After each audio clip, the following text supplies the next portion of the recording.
안녕하십니까. 신의교대 국방TV 데일리 디펜스입니다. 자, 제목 보십시오. 북한이 올가을에 지옥문이 열립니다. 헬게이트 오픈입니다. 김정은이가 최대 위기에 빠지겠습니다. 아주 기쁜 소식인데 관련 소식 알려드리겠습니다. 그러나 좀 불행한 이야기도 있습니다. 자, 미국 농무부가 북한의 올해 쌀 생산량을 고난의 행군 시절 수준이 될 것이다 라고 발표를 했어요. 고난의 행군, 바로 1994년부터 99년까지 6년간 북한의 식량 생산량이 극도로 저하되면서 그 6년간 300만 명이 굶어 죽었다 라는 시기가 바로 고난의 행군입니다. 그 시기의 수준이 될 것이다 라고 경고를 했는데 그보다 더 못하다 라는 분석이 나왔죠. 북한은 최근 농사철을 맞이하며 각지의 진척 상황이나 성과 등을 보도하며 생산 증대 추동에 공을 들였다. 이처럼 북한이 생산 증대를 강조하는 면에는 국제사회의 제재와 신종 코로나 바이러스 감염증 확산, 작년 수해라는 삼중고로 인한 식량 확보 고민이 담겨있는 것으로 풀이된다. 미 농무부는 북한의 올해 쌀 생산량을 136만 톤으로 27년 전 고난의 행군 수준에 그칠 것이라고 분석했다. 고난의 행군 시기 북한의 쌀 생산량은 150만 톤으로 분석되었는데 미 농무부의 이번 분석은 고난의 행군 때보다 14만 톤이 적은 것이다 라고 보도가 나왔어요. 한 해 평균 50만 명이 굶어 죽었던 그 고난의 행군보다 오히려 14만 톤이 더 적다. 북한이 연간 필요한 이 식량 생산, 이 식량 소비량이 뭐 쌀, 옥수수, 보리 뭐 이런 모든 식량 다 합해서 한 550만 톤 정도가 필요한데 그 중에서 매년 50에서 100만 톤씩 부족한 겁니다. 그런데 그 50에서 100만 톤 부족한데 그 중에서 쌀이 가장 중요한 식량이 되겠죠. 그런데 그 쌀 생산량이 작년보다 14만 톤이 적다. 고난의 행군보다 14만 톤 적다. 그러면 고난의 행군 때 평균 50만 명이 죽었는데 이거 어떤 상황이 올 것이냐 라는 거 뭐 딱 예견이 바로 되죠. 그러니까 이제 자나깨나 김정은이 걱정하고 있는 이 정권도 위기감이 생기죠. 아니 우리 상황자나께서 우리 수리님께서 지금 큰일 나게 생겼네. 그래서 벌써부터 대북 식량 지원에 외교전에 총력을 기울입니다. 정의용이가 전화를 합니다. 어디로 전화했냐? 외교부가 보도자를 직접 냈어요. 정의용 외교부 장관은 23일 데이비드 비즐리 유엔 세계식량계획 사무총장과 통화하고 신종 코로나 바이러스 감염증으로 악화한 북한 등 국제사회의 식량 상황 등 인도적 위기 극복을 위해 함께 노력하기로 합의했다. 그러니까 우리가 쌀 줄 테니까 직접 주지는 못하고 지금 미국의 제재 때문에 그래서 우회적으로 유엔에다 줄 테니까 이거 북한에다 좀 전달해 주세요. 이 소리를 하지는 못하니까 우리가 식량을 어마어마하게 많이 줄 테니까 북한을 비롯한 어려운 나라들에게 좀 많이 남겨주세요. 괄호치고 그 중에 상당 부분을 북한에게 좀 주세요. 이건 것이죠. 여기 유엔 세계 식량 계획은 굶주리고 있는 나라들의 국가들의 국민들에게 이 쌀을 또는 식량을 제공해줘서 굶주리지 않도록 하는 것이 책임이기 때문에 이 기구 입장에서는 뭐 그게 북한이든 그게 뭐 에리트리아든 어쨌든 굶주리고 있는데 가야 되는 겁니다. 그런데 이제 여기도 그럼 니들 하고 있는 거 불만한 일이야. 내가 어마어마하게 줄 테니까 그거 내가 어디다 주고 싶은 거 알죠? 그렇지만 어쨌든 당신네들 성과 올라가잖아. 이건 것인 거죠. 그래서 우리 야당에서 정의용이가 이 세계식량기구에 얼마를 주기로 했는지 그 중에서 북한으로 얼마를 들여보내는 조건으로 주기로 했는지 이런 거 사실은 국정감사를 통해서 전부 조사를 해야 된다고 생각합니다. 아무튼 이런 식으로 북한 걱정을 자나깨나 하고 지금 벌써 행동에 들어간 외교부입니다. 왜? 이번 가을에 큰일 났거든요.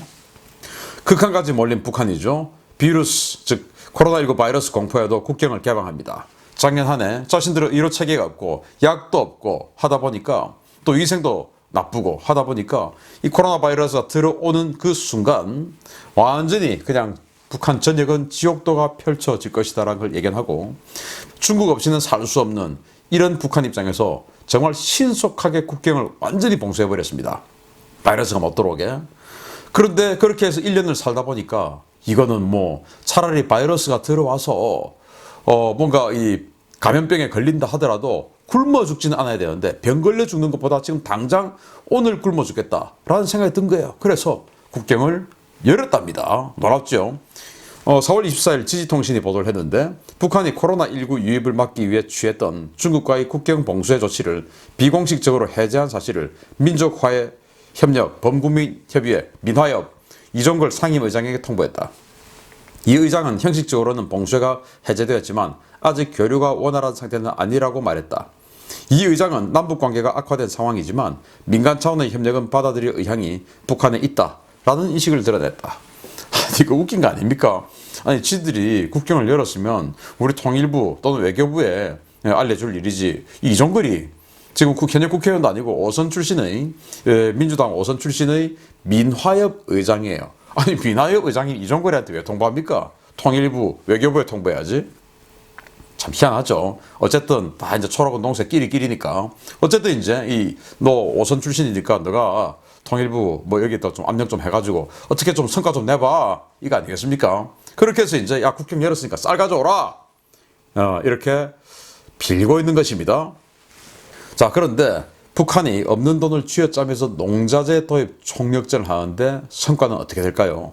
지금 이제 봄이고 아마 들판에 여러분들 차를 몰고 다녀보시면 아실 겁니다. 지금 모내기 직전의 상황이 되기 때문에 다 논을 이렇게 한 번씩 갈아엎어야 되죠. 그래 이제 새로운 흙이 이제 위로 올라오고 이렇게 해서 논을 다 갈아엎습니다. 그리고 이제 보리는 또 뭐 제가 이 주말에 또 들판에 나가봤더니 보리가 아주 탐스럽게 지금 뭐 아주 높이 자라 있더라고요. 그렇게 또 보리는 익어가는 시기입니다. 그리고 모내기 준비를 해야 되죠. 그런데 이런 보도가 나왔습니다. 보이스 오브 아메리카가 보도했는데요. 중국 해관 총서가 20일 공개한 북중 무역 세부 자료에 따르면 이 기간 질소 비료가 총 504만 달러치, 양으로는 14,000톤이 수입되었다. 전체 수입품 중 가장 많은 액수를 차지했다. 그러니까 북한 입장에서는 지금 빨리 비료를 많이 들어와서 지금 뭐 나눠줘야 이제 모내기하고 뭐 이렇게 사용할 수 있는 거예요. 그래서 북한이 비료를 많이 수입하구나. 14,000톤. 우리 입장에서 14,000톤이 얼마나 많은 양인지 모르죠. 그런데 한겨레가 또 보도를 했습니다. 북한이 필요한 양. 2021년 북한의 식량 생산 여건은 더 암울하다. 화학비료의 수입 감소는 특히 우려된다. 2018년 26만 톤에 달하던 대중 화학비료 수입량이 2020년에는 19,000여 톤으로 격감했다. 올해 초 사정 역시 크게 다르지 않다라고 한겨레가 보도를 했어요. 자, 2년 전, 즉 2018년만 해도 26만 톤을 중국으로부터 비료를 수입했던 북한이 2년 후 2020년, 즉 작년이죠. 그때는 거의 10분의 1도 안 되는 19,000톤밖에 수입을 못한 겁니다. 왜냐? 코로나로 국경을 봉쇄했으니까. 그런데 이 봉쇄 사정이 올해 초 역시 다르지 않다. 그래서 제가 한국비료협회에 들어가서 조사를 해봤더니 한국비료협회 추산으로는 북한의 연간 비료 소요량은 130만 톤입니다. 그런데 북한의 현재 경공업 생산 능력, 이렇게 해서 북한이 자체적으로 생산할 수 있는 비료의 양은 20만 톤이에요. 110만 톤 모자라죠. 그러면 110만 톤을 외부로부터 들여와야 되는데 작년에는 불과 19,000톤만 들어온 겁니다. 108만 톤의 비료가 모자랐던 것이죠. 그러면은 올해 같은 경우도 그러면 100만 톤을 더 들어와야 되는데 돈이 없죠. 그리고 국경은 여전히 막아놨습니다. 최근에 국경을 열었다고 하지만 이 보도에 따르면 3월 달에 지금 비료가 가장 많이 들어야 될 시기인데 14,000톤밖에 못 들어왔다. 그럼 북한 자체 생산할 수 있는 20만 톤. 합하면 북한은 자체적으로 필요한 비료양의 17%밖에 조달할 수 없는 겁니다. 83%의 농경지는 비료 없이 농사를 지어야 되는 겁니다. 그러나 비료가 없어도 농사는 지을 수 있죠. 다만 수확량이 급감할 뿐이죠. 자, 이미 시작된 파종 대란입니다. 북한이 농번기에 영농활동 올스톱돼 있는데요. RFA가 보도를 합니다. 북한의 협동농장들이 농사철이 한창인데도 영농자재 부족으로 파종을 못해 올해 농사에 암운을 들이오고 있다. 당 농촌경영위원회는 농장들에게 농사작전을 잘 짤 때 대한 8차 당대회의 결정 관철을 위해 각 농장마다 농사 차비를 제때 결속 지을 것을 지속적으로 요구하고 있다라고 자유아시아 방송에 밝혔지만 주요 농장들은 파종 시기에 맞추어 제작된 밭갈이 전투가 전혀 진척되지 않아 정해진 날짜에 파종을 끝낼 수 없을 것으로 전망한다. 농장이 보유한 트랙터들은 워낙 노후에 쓸모가 없고 설사 쓸 수 있다고 해도 연유, 즉 연료가 없어 사용이 불가하다. 농장이 보유한 불임소들은 야유어 힘을 쓰지 못하는 상황이다. 한 소식통은 요즘 21세기 세상에서 다른 나라에서는 기계가 비료를 뿌리고 직승기가 농약을 뿌린다고 하던데, 이 소식을 전해들은 농장원들은 그 소문이 사실이라면 도대체 우리는 어느 시대에 살고 있는 것이냐 라며 한탄했다 라는 거예요. 자, 저 미국 같은 이런 데는 이제 직승기, 즉 헬리콥터가 농약을 뿌리고 하죠. 그런데 지금 우리도 이제 농약을 드론이 뿌리는 시대가 왔지 않습니까? 그래서 지금 농촌에 이 드론으로 이 농약을 뿌려주는 업체가 아주 화랑이에요. 그러니까 이제 뭐 농사도 이제 완전히 기계화되고 있는 것이죠. 그런데 자기네들은 직접 이제 손으로 해야 되는데, 그런데 그렇다 하더라도 트랙터가 있어야 밭을 갈죠. 논을 한번 갈아엎어야 되지 않습니까? 왜냐, 작년에 벼가 있었던 것을 베냈습니다. 그러면 여기 이제 벼 베낸 뭐 둥치가 있죠. 이걸 갈아엎어야 이 둥치가 밑으로 들어가면서 또 이 뭔가 거름도 되고 해서 다시 물을 받고 해서 평평하게 만들어서 모를 심을 수가 있죠. 그런데 그거 하려면은 트랙터가 있어야 되죠. 트랙터가 없는 곳은 소가 뒤에다가 쟁기를 달고, 소 뒤에 쟁기를 달고 해야 되죠. 그런데 아니, 소들은 야유에서 힘을 못 쓴다. 그리고 트랙터들은 부품이 없어가지고 겨울 내내 보니까 부품이 노후되고 해서 움직일 수가 없네. 또 움직일 수가 있는 트랙터가 있다 하더라도 연료가 없어서 못 움직이네. 그럼 어떻게 됩니까? 사람이 직접 사업으로 다 해야죠. 근데 자기네들 또 무슨 힘이 있습니까? 모내기를 못하는 것이죠. 이런 상황이 왔습니다. 자, 그런데 불임소들, 즉 일소들이 야유여서 힘을 못 쓴다. 왜 못 쓰냐? 풀을 먹어야 되는데 풀을 지금 사람이 먹고 있으니까 소가 먹을 풀이 없는 거예요. 그러면 또 소는 풀만 먹습니까? 우리 어릴 때 소 키우는 거 뭐 다 봤지만은 또 사료를 또 섞어가지고 예물을 만들어 먹여야 되는데 그 줄 사료도 없어요. 소가 이 모양입니다. 네, 이 암소 같은데 뿔이 저렇게 큰 걸로 봐서 다 큰 소 같아요. 그런데 북한 사람, 크지도 않은 북한 사람보다 뭐 이만합니다. 이 무슨 좀 덩치 큰 개만 하네요, 소가. 자, 보릿고기를 거치며 농기구를 뜯어 팔고 불임소도 빼돌린 북한 주민들입니다. 데일리 NK가 2월달에 이미 보도를 했었죠. 제가 여러분들께 소개를 해드렸던 내용인데, 최근 북한에서 국가재산을 훔치는 주민이 크게 늘어 사회적 문제로 불거졌다. 대북 제재와 신종 코로나 바이러스로 인한 경제난이 장기화되면서 주민들 상당수가 생계를 위해 도둑질을 한다. 협동 농장들에서 트랙터를 부숴 타이어를 훔쳐가는 현상이 증가하고 있다. 이러한 사건들은 모든 것이 다 부족하기 때문에 나타나는 것이다. 각지에서는 국가재산인 불임소를 훔치는 경우도 상당하다. 일부 주민은 불임소를 빼돌려 도축했다가 처형당했다. 지금 이 협동농장에 소속되어 있는 일소들, 이거는 공공재산이죠. 그 공공재를 오늘 당장 내가 굶어 죽을 것 같아서 그 공공재산을 빼돌려서 불법 도축했다가 해서 먹다가 걸려서 처형당한 주민들이 있는가 하면, 그리고 트랙터르, 즉 트랙터의 타이어를 빼다 팔고 부품을 빼다 팔고 껍데기를 빼서 고철에 팔고 하다 보니까 지금 보니까 트랙터가 움직일 수 있는 게 없고 소들은 잡아먹어버렸고 있는 소도 야유에서 움직이질 못하고 이렇게 된 겁니다. 비료는 없고, 비료 없어도 뭐는 심을 수 있는데 생산량은 급감할 것이고 이렇게 됐어요. 그래서 미 농무부의 자료, 이 14만 톤이 고난의 행군보다 부족할 것이다 라는 그 농무부의 자료는 단지 지난해 여름에 수해가 워낙 많아서 이 농경지가 뒤집어지고 수해로 인해서 그런 여러 가지 재해 상황 때문에 작년보다, 즉 27년 전보다 14만 톤이 부족할 것이다 라고 했는데, 이런 외적인 요인, 트랙터가 없어지고 소들이 없어지고 이런 외적인 요인이 더 가세되면은 미 농무부가 발표한 자료보다 훨씬 더 적은 수확량이 될 수밖에 없다라는 겁니다. 한 해 50만 명이 굶어 죽은 그 시기보다 더 적다. 그것도 엄청나게. 그래서 다가오는 대기근에 대한 공포죠. 이제 믿을 것은 중국 하나뿐입니다. 자, 북한 같은 경우 자기네들도 국가니까 자, 올해 우리나라가 어떻게 유지될 건가 예상을 해보자. 자, 그런데 지금 자 3월 달에 아직도 비료는 14,000톤밖에 못 들어왔다. 그리고 소는 없다. 트랙터도 없다. 사람들은 야유였다. 말도 잘 안 듣는다. 자, 그러면 가을에 식량 어떻게 될 것이냐 예상해봐 했더니 그 90년대 어마어마한 그 고난 행군 시기보다 지금 미 농무부 발표 자료는 한 14만 톤 부족할 거라고 하는데 아닙니다. 한 30만 톤 부족할 것 같습니다. 라는 보고가 나오지 않겠어요? 그러니까 김정은이가 8차 당대회에서 권한의 행군이 다시 시작한다. 라고 이야기를 하면서 지금 사실은 완전히 예상을 하고 있는 것이죠. 그래서 권한의 행군을 한다 하더라도 덜 굶어 죽어야 되니까 국경을 여는 것이죠. 바이러스로 인해서 죽는 것은 자기가 욕을 덜 먹죠. 그러나 굶어 죽게 만드는 것은 자기가 욕을 더 많이 먹으니까 국경을 열죠. 그리고 중국에게 부탁합니다. 제발요. 식량 좀 주세요. 비료 좀 주세요. 부탁을 한 거죠. 자, 여기에 RFA가 보도를 했는데 북한 당국이 주민들에게 중국을 비방하거나 중국인을 비하하지 말라고 조직적으로 지시하고 있다.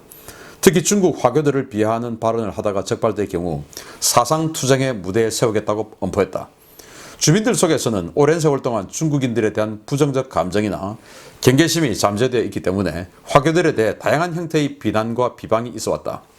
주민들은 화교를 뚱떼놈이라고 불렀다. 당국은 곧 중국의 지원물자가 대대적으로 들어오는데 습근평, 즉 시진핑 주석의 직접 지시에 의해 가능해진 것이며 중앙에서는 우리나라의 식량, 건설, 영농자재 등 무엇 하나 자체로 해결할 방법이 없다 보니 중국의 도움이 불가피해져 중국과 중국인에 대한 비난을 금지한 것이라고 강조했다. 자, 중국을 비하하는 말들, 여러 말들이 있죠. 중국놈, 가장 쉽게 하는 거 중국놈. 그리고 떼놈, 짱깨, 이런 거 이제 우리나라에서 하는데 뚱떼놈이라는 건 이제 북한 사람들이 이제 중국인들이 자기네들은 야외였지만 중국인들은 좀 이제 고기도 많이 먹고 해서 뚱뚱할 거니까 그래서 뚱뚱한 떼놈이다. 이거 아니겠습니까? 그래서 뚱떼놈 부르지 마라. 화교들이 지금 북한에 많이 들어와 있는데 이 화교들이 열받아가지고 뚱떼놈이라 부르니까 열받아가지고 본국에다 야 이것도 도와주지 마. 아주 쓰레기들이야. 라고 할까봐 아니 우리를 지금 도와주고 있는데 부르지 마. 그러지 마. 라고 지금 자제를 시키는 겁니다. 그런데 그 전에 김정일은 죽기 전에 김정은이한테 미국보다 더 못 믿을 놈들이 중국이라고 하지 않았습니까? 그런데 지금은 그 미국보다 더 못 믿을 놈이 중국이라고 유언을 남기고 죽은 김정일의 그 말은 다 온데간데 없고 이 중국 바지가랑이 붙잡지 않으면 올 한 해를 넘기기 어려운 상황이 되어버린 겁니다. 그런데 김정은이가 좀 오락가락합니다. 도와줄 것은 지금 중국뿐이지만 메이드 인 차이나는 싫다. 야 중국 니들 메이드 인 차이나 말고 메이드 인 EU, 메이드 인 유럽 그거 가져와 라는 거 아닙니까? 왜 김정은이 자기도 이 시계는 스위스제 끼고 휴대폰은 아이폰 들고 이러지 않습니까? 자, 데일리 NK가 보도를 했죠. 기가 찬 내용입니다. 평양종합병원에 독일 등 유럽에서 생산된 최상급 의료 설비를 설치하라고 지시했던 김정은은 중국산 설비를 들여오겠다는 계획을 확인한 후 그 자리에서 크게 격분했다. 대외 경제성에서 수출입 업무를 담당하는 50대 초반의 부국장이 채용당했고 보건성의 부장급 간부도 해임됐다. 평양종합병원 작년 10월까지 만들으라고 했는데 아직 못 만들었죠. 그런데 여기에 자기가 이제 이 스위스에 살아보니까 유럽제, 독일제 이런 기계들, 의료 장비들 너무 좋아. 그래서 앞으로 이 평양종합병원은 내 이름을 걸고 지금 하는 병원이니까 여기엔 전부 유럽제 제일 좋은 엑스레이, MRI, CT 이런 거 전부 유럽제로 다 갖고 와. 라고 지시를 해놨는데 나중에 이제 하겠다라고 실행 계획서를 보니까 메이드 인 차이나를 계약해놨다 이겁니다. 야 어디서 지금 뚱 떼는 물건을 들이대? 죽여버려. 처형했다 이겁니다. 자기 말 안 듣고 유럽제 안 하고 중국제 했다고. 그런데 돈이 있어야 유럽제를 하죠. 돈이 없는데. 그러니까 준 돈으로 정말 머리 짜가지고 한 게 싼 중국제 아니었냐라는 거 아니겠습니까? 그런데 김정은이도 중국제, 메이드 인 차이나는 안 좋은 거 알죠? 까보중 아닙니까? 까보중. 안 까봐도 중국제죠. 그래서 저 XX가 이제 아직 이렇게 시진핑이가 되는 것인데 자, 그래서 올가을에 고난의 행군 때보다 더한 지옥이 펼쳐질 겁니다. 가만 놔두면 북한 김정은 정권 저거 가만 놔두면 내년이면 갑니다. 그래서 그러니까니 쌀을 못 주겠다 이 말이네. 저도 올가을 얻어 터질 상황이라서요. 라는 것이죠. 왜냐? 5월부터 미국 인권 관련해서 미국에서 또 이 피치나 무디스에서 한국의 신용 등급을 하향할 조짐이 보이고 이렇기 때문에 대한민국도 지금 어려운 상황인데 슈령님 도와줄 상황이 어디 계십니까? 라는 것이죠. 백신 때문에 국민들의 신망을 잃고 여러 가지 상황에서 지금 엎친 데 덮친 상황으로 오고 있는데 위에서는 쌀 가져와 라고 이종거리에게 우회적으로 압박을 넣고, 그런데 그렇게 해주지 못하니까 정의용이가 유엔 식량 계획전에서 우리 어마어마하게 많이 줄 테니까 그 중에서 여하튼 좀 북한으로 좀 많이 보내주세요 라고 한 것으로 느껴집니다. 저는. 아무튼 얘기만 바꾸면 여기는 곧 확 무너질 것이다. 북한은 개혁, 개방의 새로운 세력이 북한을 집권하게 될 것이다. 그렇게 되면 정말 지금과는 전혀 다른 양상이 펼쳐지겠죠. 기대합니다. 얘기만 바꾸면 된다. 라는 겁니다. 마치겠습니다. 감사합니다.